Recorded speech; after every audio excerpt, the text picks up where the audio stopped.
Hey, happy Easter Tuesday to you all. Excited to read on a little bit in James Allison.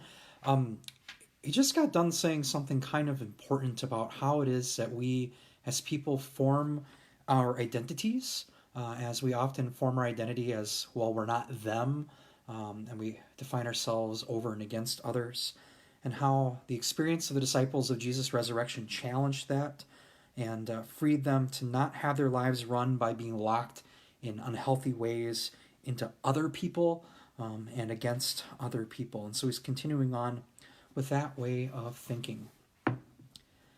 Salvation, therefore, as it became present to the disciples at the resurrection, involved from the beginning a recasting of their way of relating to others, such that they were able to receive the purely given without any appropriation to themselves of what was given, as if it were somehow theirs. We've already seen how Jesus' teaching was understood by the disciples in exactly this way. Part of the effect of the intelligence of the victim on their lives was their understanding Jesus' teaching on the importance, for instance, of forgiving so that we can be forgiven.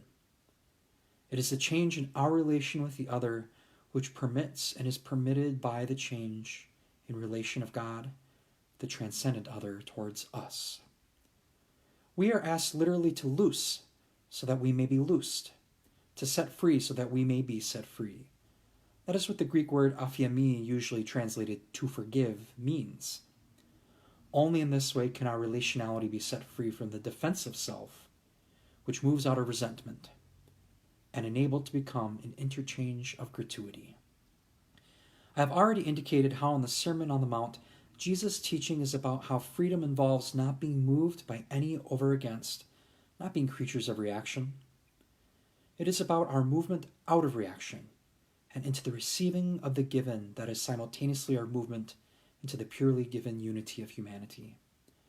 The teaching is about how to relate to the social other as a gift, rather than a burden which defines and limits us.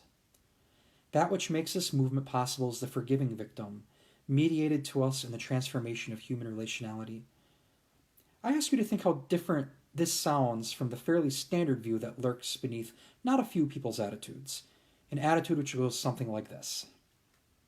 In the Old Testament, religion was a collective thing, and as such needed law and rites and all that. However, Jesus came along and preached a religion of grace and the conversion of hearts, and this is an individual thing, not a collective thing. So Christianity is essentially the religion of a free individual. If we were going to be radical, we'd have to get rid of rites and any notion of church membership as anything other than voluntary association. However, for convenience sake, we keep a lot of funny old rites and ecclesiastical oddities, just so long as we remember that these are superfluous to what Christianity is really about.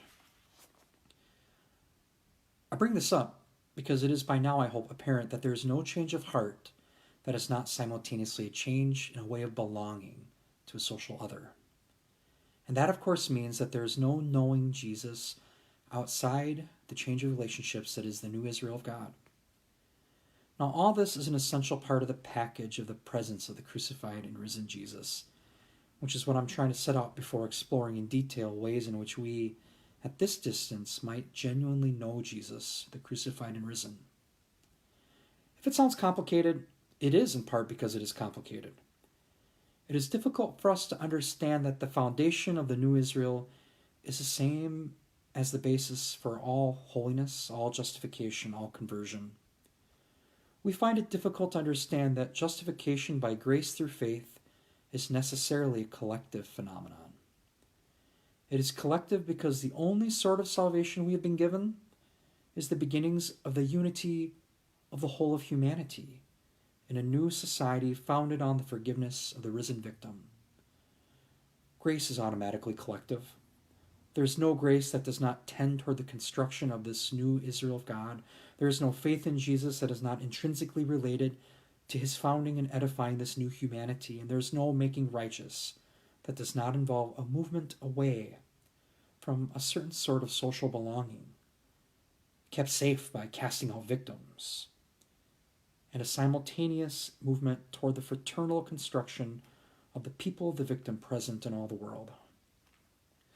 Well, we're close to the end of what looks like a long introduction to the subject of knowing Jesus. We can't begin to talk about knowing Jesus without setting out pretty clearly the circumstances in which he gave himself to be known, the purpose of his project. We can't begin to relate to him, that is, except in the light of and as part of all that. To do otherwise would be to run an even greater risk of constructing a relationship with Jesus in our own image. I've therefore been setting out the parameters of what there is to be known in knowing Jesus by filling out the density of the apostolic witness, what it is that the apostles witness to when they give witness to the resurrection of Jesus. I've tried to show how it was that presence of the crucified and risen Lord is the foundation of the new Israel, is the source of all conversion and grace and holiness and forgiveness, and how this is a universal phenomenon. I have in short tried to show that to say I believe in the resurrection implies also saying I believe in the church, which is one holy, Catholic, and apostolic.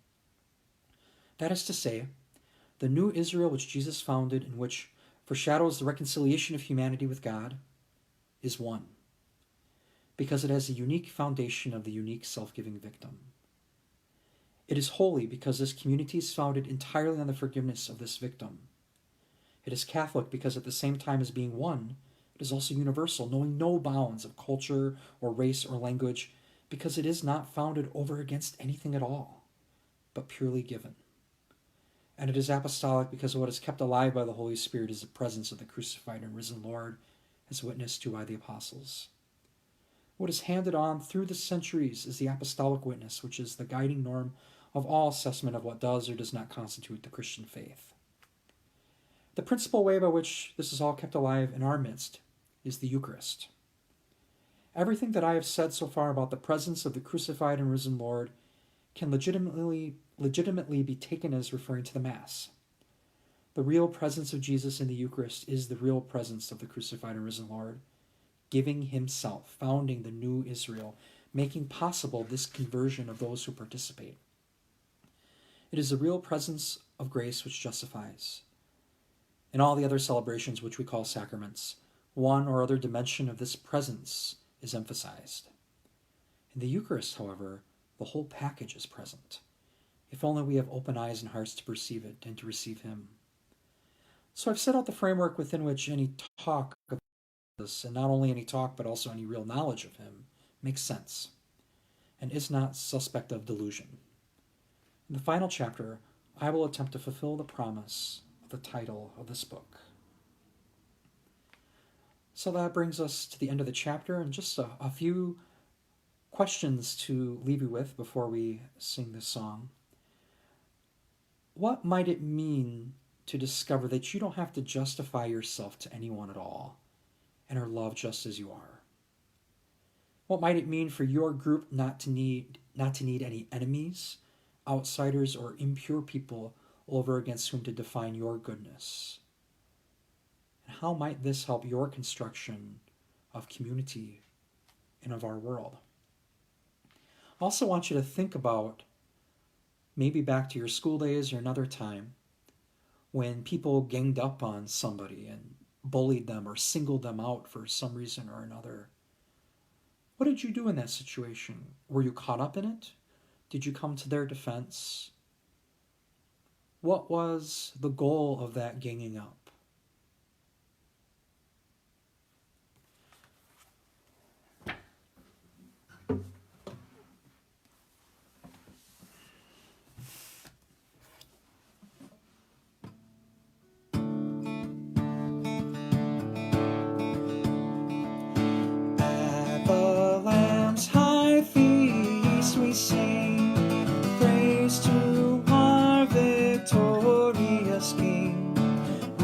Washed us in the tide flowing from his wounded side. Alleluia.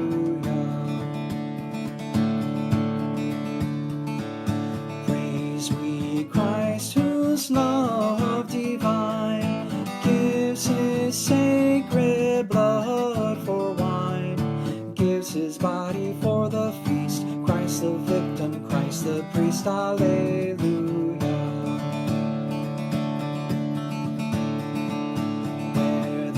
Paschal blood is poured, death's dread angel sheathes a sword.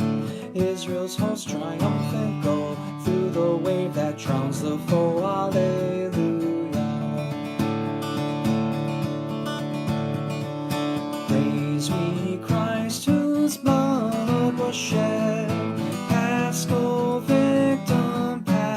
gospel bread.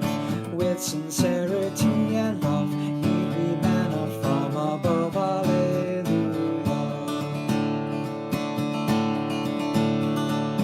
Mighty victim from the sky, hell's fierce powers beneath you lie. You have conquered in the fight, you have brought us life and light. Hallelujah.